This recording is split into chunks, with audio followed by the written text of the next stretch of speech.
প্রত্যেক বছরের মতো এবছরও ঠান্ডার সময়ে কাঞ্চনজঙ্ঘা ক্রীড়াঙ্গনে পুষ্পমেলা অনুষ্ঠিত হয়েছিল। আর আমি যাইনি, দিদি গিয়েছিল। যেহেতু আমার ইউটিউব চ্যানেল আছে তাই ও আমার জন্য ভিডিও করে এনেছে। ভিডিওটা এডিট করে দিতে অনেকটাই দেরি হয়ে গেল।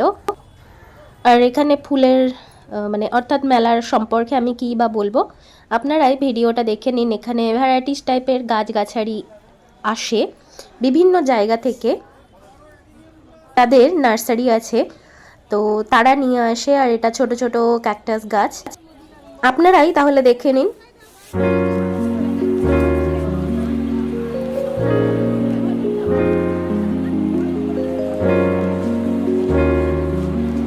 এটা দিদি বাড়ি আসার পরে আমি ভিডিও করেছি। দিদি মেলা থেকে এই গাছগুলো এনেছিল। আমাদের ছাদ বাগানে ফুল গাছগুলো এখনও আছে। আজকের মতো এতটুকুই, দেখা হবে এই চ্যানেলের নেক্সট ভিডিওতে। ততক্ষণের জন্য টাটা।